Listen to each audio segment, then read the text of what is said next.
I'm Mark. And I'm Kendrick. And this is Movies in Black and White. Here we are again with another review. I guess we'll Yeah. push news off into next week, but there's two good ones we really wanted to talk about. If you've already listened to our Joker one, then I think you'll like this one just as much. We're talking today about El Camino, the Breaking Bad movie. Yes, the continuation of a saga that rocked America. Oh my It rocked the world, really. I mean, Yes. Heisenberg, Jesse, Say my name. say my name.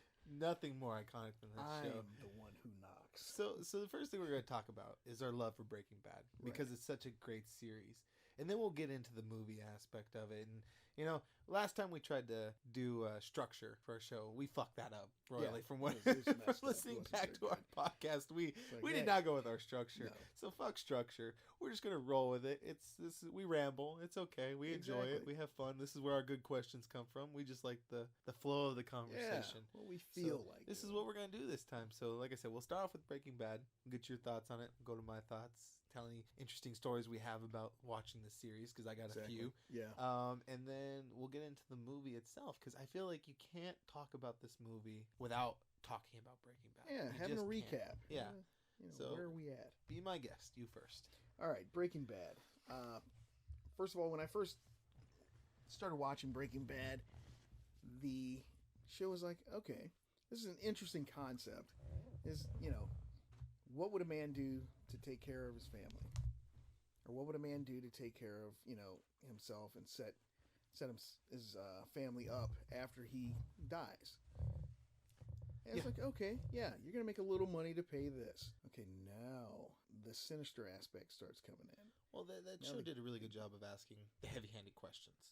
Right. I can't think of many shows that put you in the shoes of a man that's terminally ill. Or not really terminally ill. He wasn't terminal at first. He didn't have a good prognosis. Exactly. But it worked itself out there for a while. He put you in the mindset of, what would you do in this situation? There's Right. no way out. You got to take care of your family. Like, that's a man's number one job. Take care of his family. Leave them Right. with something better so they can take care of themselves. You got to keep them Exactly. secure. That I agree. That show did a really good job of that. But then, Asking like you those said, questions. it goes sinister. Yeah. Really Well, sinister. Here's the thing. Power. Yeah. Power corrupts. Absolute power corrupts. Absolutely. Yeah. Greed comes into play. You start going, okay, you know what? Just a little bit more. Yeah. Just a little Well, bit it's more. always And gonna be he just a actually little bit more. said that in the show. Yeah. Just a little bit more. Well, shit, at one point he had millions. Oh, He had so They much were- money he didn't even know what to do with it. Bill Burr and Hazel, I forget the big fella's name, were laying in there on that pile of money, that pallet of money that was a bed. They were Saul's movers, right? Yes. Yeah. Yes. That was. I forgot about that scene. That was funny as hell. That was a That's good hilarious. one. Well, that's another good thing about the show. It was hilarious. Like, cracked you up. Right. It was demented and sick at times. Lavelle Crawford was the comedian. Oh yeah, that's right. That's right. The cast of that Yeah, show it was excellent. phenomenal. So did you watch it while it was coming out every week? I watched, for a while I watched it as it was coming out every week, and then I'd say, okay, let's build up a little bit. Yeah. Let's get a couple episodes so we can then binge watch. Yes. Binge watch, something like that. That was, probably one of the most DVR'd things in my house. Yeah. I remember one evening we stayed up, the wife and I stayed up till 6 o'clock the next morning watching Breaking Bad, and we had started at about 9 o'clock the day before. We killed it. We said, yeah, we're going to do this. And it was almost like crackheads. There's nothing better than that, though. That was probably the show that started the binging session, because Yes. I get that. Like, that's the best feeling in the world. Like, when the Netflix Marvel shows were coming out. Right. Daredevil, Punisher, yeah. all that stuff. My wife and I would order a pizza, get snacks, and we'd just block out the whole night to watch as much of the whole season as we could. And we think there was once we got through the whole season. Right. And that's the best, because you just, like, you can't stop. And that's a show That is amazing. you don't want to stop. You never want it to end. No, you don't. And when it was coming to an end, you were like, this can't Shit, be it's right. almost over. This can't be right. The ride of my They've life. got to be, they've got to see how great and successful this is and how Yep. people love it. Why is it coming to an end? Yeah. But, all the good things have to. And, the way they ended it was phenomenal. It was perfect. It was literally the perfect Yeah. ending. So I didn't start watching it right away. It came out in 2008. I was at the grand age of, I think I just turned 17. Okay, yeah. Or no, I was just turned 16, because I was going to turn 17 that year. That was my sophomore year of high school. So I didn't watch it. I heard about it. I heard rumblings about it. When I went to go visit my uncle in New Mexico, he was watching it because I have a lot of family that lives in New Mexico. Okay. I actually was born in Albuquerque. Right. And I have a lot of family that lives out there, so I frequent New Mexico at least once a year. And my mom would watch the show, and she'd call me and she'd say, "Son, did you see this? Did you watch the show?" I'm like, "No, I'm not watching it yet, Mom." And she'd be like, "Well, there's this location. Do you remember that scene? Do you remember that place?" And I'm like, "No, how the fuck could I remember something if I haven't even seen the show, Mom?" Right. But then eventually when I did watch the show, I'm like, oh shit, I do know that place. Like, there was a lot of iconic imagery for people that live in Albuquerque in that area. It's like, shit, this is real. Like, this is right. For me, that was really real stuff. But I didn't watch the show until it ended. And I think it was 2014. I was on nights at work, so there was a lot of sleepless nights for me. Right. You know, not much to do. You know, nothing was opened. I was home from work, so I just started binge watching a show, and I was like, I turned to my buddy and I was like, "Hey man, what's a good show for me to start watching?" He goes, "Breaking Bad." I was like, "Is it good?" He goes, "It's the best show I've ever seen."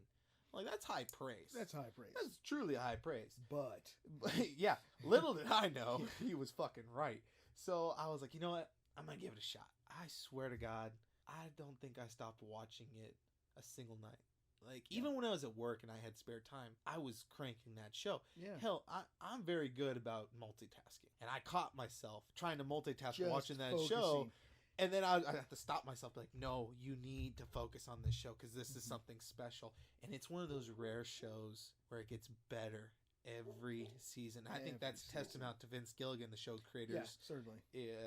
Skills. Like, he is amazing at that. I mean, even Better Call Saul, which is out now, was good. Every season's getting better and better. It's not even over yet. Yeah. And I broke my rule because ever since Breaking Bad, I was like, you know what? I'm just going to wait for a whole series to finish and then watch it. Hence why I stopped watching Game of Thrones after season 2. Okay, right. Because I wanted to wait for it to all be out there so I could binge watch. Because I'm the type of person that gets really irritated waiting week to week for something to happen. Like, especially because they love to leave you on cliffhangers at the end of seasons. Of course. Vince Gilligan's great about that. Like, he will leave you with the biggest cliffhanger, and you're like, well, just fucking shoot me. Like, I can't wait. And, like, you know, Infinity War left you on a cliffhanger. Breaking Bad left you on a cliffhanger. Yes. Like, there were people probably ready to riot. Yeah. So, you know, that's my Breaking Bad rule. I will wait till the series is over, and I will binge it. Okay. I can do whole seasons. I respect that. But there was no way after watching Breaking Bad I could have been, like, waiting week to week for that to come out. No. There's no way. And I called my mom, and I told her, I was like, I'm finally watching it. She goes, "Oh, don't you love it?" I'm like, "I don't want to hear nothing from you." Because I had already heard Walter White died. Right, exactly. I vividly remember an article coming out about how somebody in Albuquerque, New Mexico put in a, what do they, when somebody dies? Obituary? Obituary. Thank you. I was blanking on the word. Yeah. They put in an obituary for Walter White. And people were fucking livid. Because it ruined that for them. People had DVR'd it. Certain people didn't get to get it. But how could that have ended any other way? No. You know, it like perfect ending. Perfect ending. You know, him knowing he was going to die. Yes. Having to go save Jesse. Yep. I got to go out in a blaze of glory. He had a hero's death. Exactly. Like, he was not a hero. He was a villain. Like, let's make that clarification. He was a bad guy. He was a bad guy. He did things that were justifiable at first, but then eventually he just did it because he liked it. Exactly. And his anti-hero status disappeared. Yes. After, season probably about 4. Yeah, about season 4. When shit started to hit the fan. Exactly. I'd say it really lost it for me when he looked at Hank. It was like, it was me. Yeah. I was like, oh, the balls on this motherfucker. Like, this is real. Just an amazing show. It ended perfectly. Like, amazing. When I heard El Camino was coming out, I was like, why though? I'm like, I'm gonna take it because I will take anything you can give me when it comes to certain my favorite shows. Like, if they were to come out the trailer tomorrow for Parks and Rec movie, I'm in. Like, I'm all there. Right. Love Parks and Rec. That. I've watched it twice. When I heard this movie was coming out, I was like, oh man, please don't fuck this up. Because there's very few shows out there that have the perfect ending. Breaking Bad's one of them for me. Right. And I couldn't see them topping it. But when the trailer came out, I was like, it wasn't anything that was story related. You just knew that Jesse had escaped. Right. And they left Jesse's ending open in the show, which your mind was left to fill in the blanks. Correct. Which I was okay with that because my mind can go to pretty weird places sometimes, and Jesse's story to me was always supposed to end happy because he had been through so thought so, much, too. and he had it. I don't want to say he had it the worst, because there was a lot of people in that show that had really bad situations happen to them. But he had it fucking worse. He was in captivity for what, 6 months? You were enslaved for 6 months and forced to do something you were trying to get the hell out of. Watched your girlfriend get executed in front of you, and knowing that her son was now left without a mother. Because of your so-called actions, when in reality he was just trying to escape, if I remember right. And I was like, he had it the worst. I couldn't even imagine what that would mentally do to somebody. So I was, like I said, I was worried, but after that first trailer where it just showed Skinny Pete in interrogation, I'm like, okay, this is good. Like, and then I found out Vince Gilligan wrote it, which I couldn't expect anybody else to write that movie. Correct. But then he directed it too. Yes. And I was like, okay, we're in for the ride. I'm in. I don't want to see anything else. And I stayed away from trailers. He's going to be true to everything that was about Breaking Bad. Yes. He's going to be true to it. Absolutely. He's the only person. To do something different. He's going to make it work the way it worked. You felt it seamlessly. Oh yeah, absolutely. It was seamless. It took you right back into Breaking Bad. Which is impressive. Yes. Because it's been, what did it end in? 2013, right? Is that what I told you? I believe so. So it's been 6 years yes. since the series finale. People age. People start to act differently. Didn't skip a fucking beat. You would never have known it's been 6 years the way Aaron Paul played that role. You would think he's been playing Jesse his whole life. He never skipped a moment. Was it. The perfect epilogue. Exactly. This is how I've been explaining it to people. It was the perfect epilogue to the perfect series. Yes, like we talked about the other day, perfect doesn't really correlate when it comes to movies and shows. It doesn't. But if there was ever something that would be considered the perfect show, that's it. That was it. And this is the perfect cap to the whole story. Exactly. I agree with that wholeheartedly. And the description of a cap, because it said, okay, there it is. Yeah. That's you're satisfied. You have everything you needed. Yep. Everybody's story is tied up and done. Yep, absolutely. Okay. And for anybody who hasn't seen it, Mark and I go into spoilers quite frequently. Right. So we hope we don't offend anybody here. Right. But it's hard to talk about these kind of movies without and not talk detail. about spoilers. And the great thing is, if you haven't watched it, the fuck is wrong with you? Go watch it. It's on Netflix. Listen, you don't have to have a fucking Netflix account. Somebody of your friends has got a Netflix account. I share my Netflix account with 3 different people. Right. And there should be no fucking reason you don't watch El Camino. He's joking. No. Yeah, no, I don't share my account. Excuse me. That was, whew, pardon me. But no, there should be no reason for people not to go see this. Right. I can understand people not going to see Joker. Yes. Because you have to pay the ticket price, you have to deal with other people. Exactly. You get to watch this from the comfort of your home or your anytime phone you want. or something. Because, it's worth that see. Yeah. Like you said, what is it? Maybe an hour and... It was 2 hours. 2 hours? Change, I think. Wow. Yeah, if I'm not mistaken. It didn't feel like that. No, it didn't. It really didn't feel like that. It did not. I mean, there are certain movies that feel like, God damn, this has been 2 hours, but that one, you didn't want it to end. Wow, it's just like I said, you bring it back to Breaking Bad so much that your brain goes, oh, those neurons are firing again. We know those memories and seeing that house, seeing that that mobile home. We've seen all these things. Yes, and that's one thing I want to talk about too. It didn't go heavy-handed. No, it played it perfectly because 6 years has passed. It's gotten time for the series to gain a certain, I don't want to say notoriety, but a respect that you don't fuck with this. Exactly. And they nailed it with the homages, with the characters that came into play.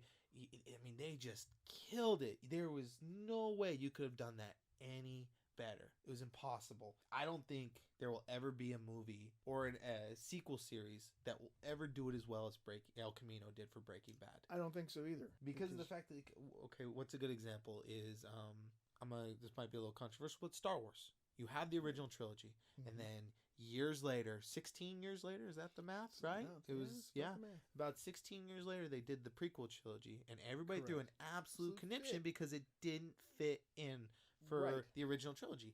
This one does. It does. Because you kept the same... I mean, like you said, you look at Star Wars and you look at the next trilogy. Yes. Okay, the things in the next trilogy looked more advanced than what was in Star Wars. Yeah. So you're like going, okay, yeah. Well, the good thing about Breaking Bad is it was always in reality. Like they did everything as real as they possibly could. Everything. I mean, like I told you, those locations were real. Yeah. I've seen most of those locations in my life. If there was anything that would take you out of this movie, and it shouldn't, because the acting was perfect, was the age, how these characters, because Todd, the guy that played Todd, Jesse Plemons. Right. Obviously, it's been 6 years. He looks different. Yeah. Than he was a skinny kid. Yeah. He was. Let's see, he's 31 now, so he was 25 at the time. Right. Which is young. Yes. You know, shit. I could wish I would look like I was 25 at the age of 31. No kidding. I'm halfway there.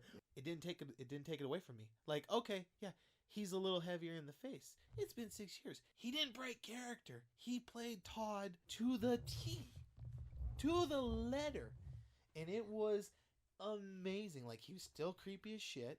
Exactly. Oh my gosh. He was. The crazy thing about Todd, that character, is you actually like him because he's a nice guy. But then there are moments where you're just like, man, this motherfucker is crazy. He's like, a nut. He is psychotic. Yes, he is. And that is tantamount.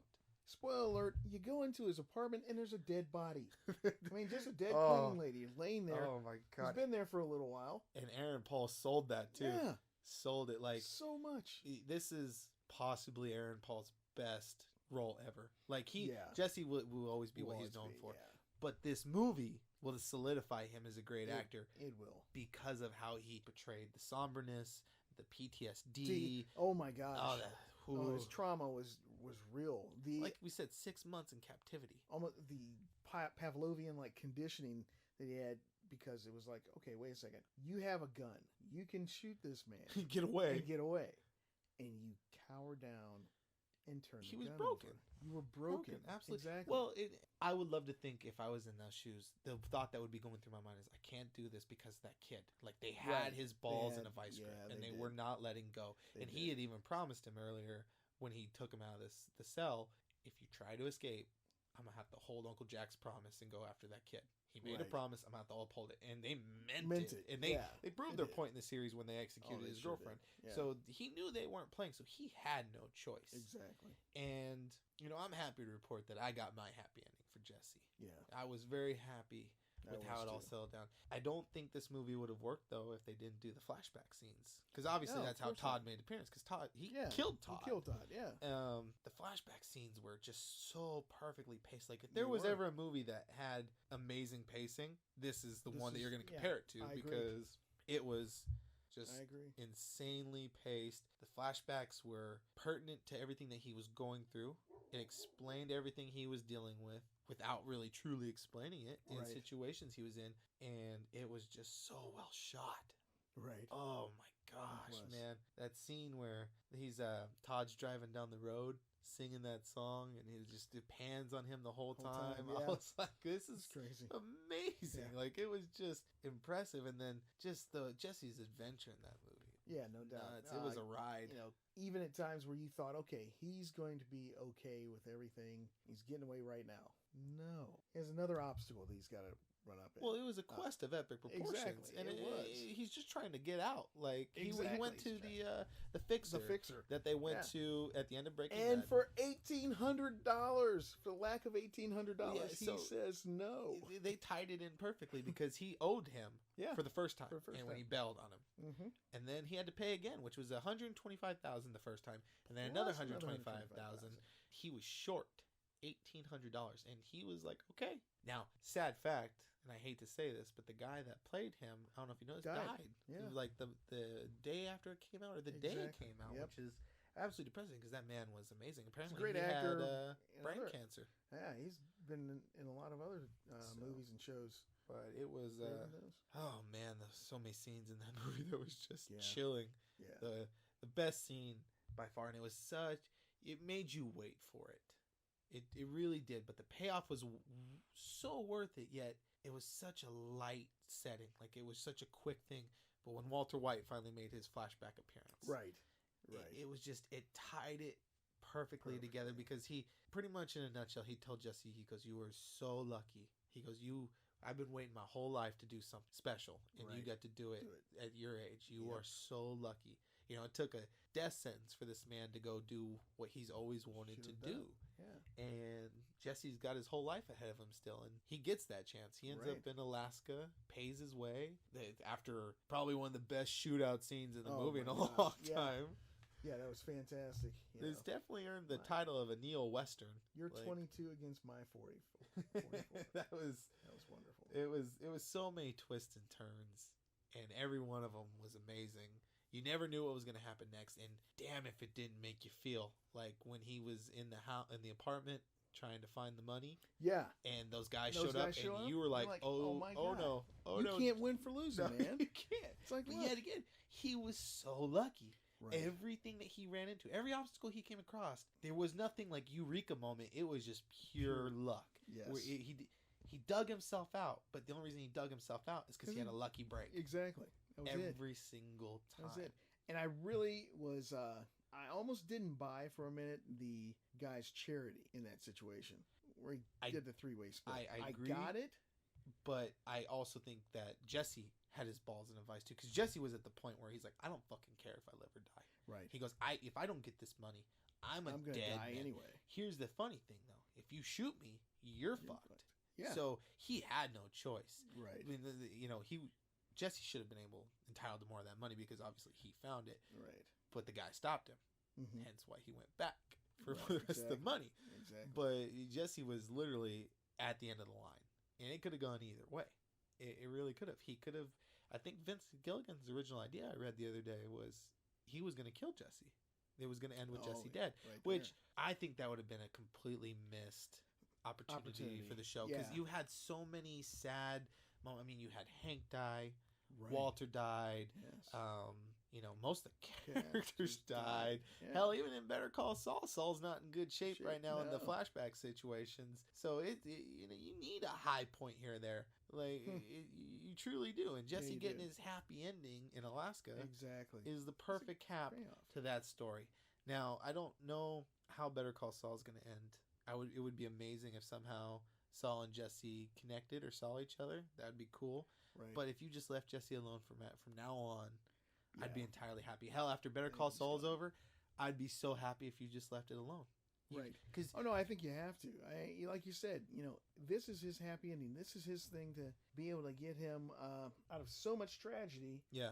Came a good story, a good line. It really did, yeah. Yeah. It truly did. And it's tantamount to Vince Gilligan's skill as a showrunner, a creator, and a director. Correct. That he not only caught lightning in a bottle once with Breaking Bad, and that was a huge fucking, that's a Zeus lightning bolt right there. But he did it again with Better Call Saul. Exactly. And then not only that, but if I'm not mistaken, this could have been his directorial debut, which I'm going to look that up right now because I'm curious if it was. And if it is, that dude should be called Zeus because he's just catching lightning left and right, which is truly impressive. You can't stop this guy. Right. You really can't. The big ones, he was known for writing and producing The X-Files, which I heard that the other day. He was co-creator of its spin-off, The Lone Gunman. I've never heard of that. I don't think he's really directed before. Yeah, no, this was his directorial debut. Wow. He'd been involved in big pictures before. He had written a movie called Wilder Napalm, Home Fries, and Hancock, which is surprising because I would not have expected that for him. Hancock could have been a great movie, but I think it was mired with a lot of issues behind the scenes. But I would be curious to get my hands on his script just to read it. Now he'd been in a lot of production on The X-Files, Breaking Bad, Better Call Saul, all that stuff. Another show called Harsh Realms, and he writes a lot of stuff and a lot of good stuff. Right. A lot of good stuff, and he's also done some acting parts too. Surprisingly. It was an episode of Community, which I've never actually watched Community. Have you? I don't think I have either. I want to watch it because I love Donald Glover. Yeah. Yeah, I love actor. And Chevy Chase is in it too. Yeah. Can't top Chevy Chase. Yeah. Fletch. He's also been in American Dad, which I think I've seen that episode. Which is surprising. I need to go back and watch it because I'm curious to hear what he sounds like. You always get an idea of when you look at people's pictures and what they sound like, and then you're always like, oh, I did not expect that. Exactly. So, but he's I'm curious to see what he does next. I hope it's not a sequel to Breaking Bad. I don't think he'll do that. I think he will let that rest as it is. Yeah. Because number one, it was quite a long running series. I think it was 6 seasons, wasn't it? Yeah, and people look at it and say, you can't mess with this. You cannot take Walter White's ending. 5. Walter White's life, the rise of Heisenberg, and the fall of Heisenberg away from people. No. As top of what Breaking Bad is. Like you said, Jesse has his happy ending.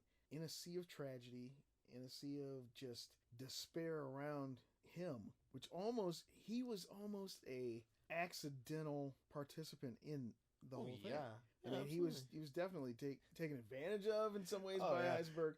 Because the best line in the whole movie is, "I graduated high school. Yeah. You were there on the stage. Yeah.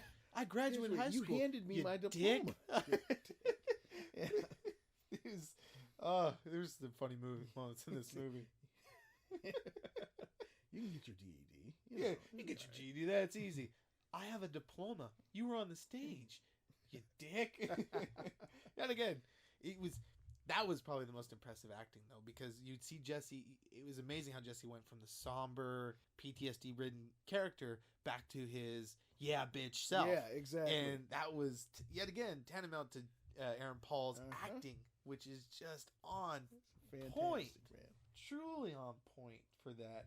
And I couldn't have been more impressed with the movie. I just really couldn't have. It was, like I said, you better go get a fucking Netflix account and watch this. Yeah. Because it's worth watching. Borrow it's worth steal the month of free, whatever you have to do. Free Netflix, because I think Netflix gives a certain amount of trial day for 30 free. 30 days or something like Even that. if you just get the 30 days just to watch this show, and if you never watched Breaking Bad, definitely binge it for the 30 days and then watch the movie. And then if you don't want Netflix anymore, cancel your subscription.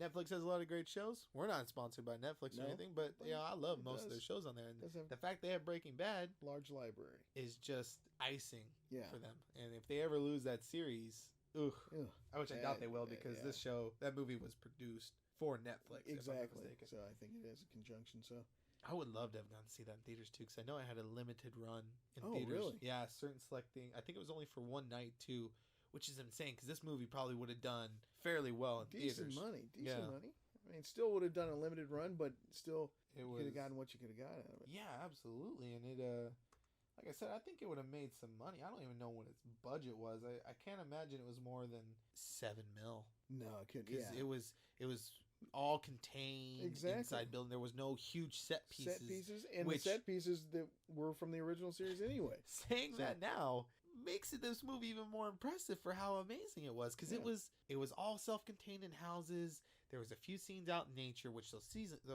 nature shots were beautiful. In New Mexico, it's an acquired taste. Yeah. You have to like open plain desert, hills, mountains. You got there's not a lot of green there, but where there is green, it's beautiful. But it's an acquired taste, and if you can make New Mexico look pretty for everybody to see and love, that's impressive. Wow. Okay. But for that kind of budget, that's impressive, because it is. Really. You have these huge $120 million, $150 million movies that fail to even interest you. Yeah. Like, they go all these locations. I mean, hell, Transformers comes to mind. I love the Transformers movies, but their budgets are huge, and a lot of people dislike them.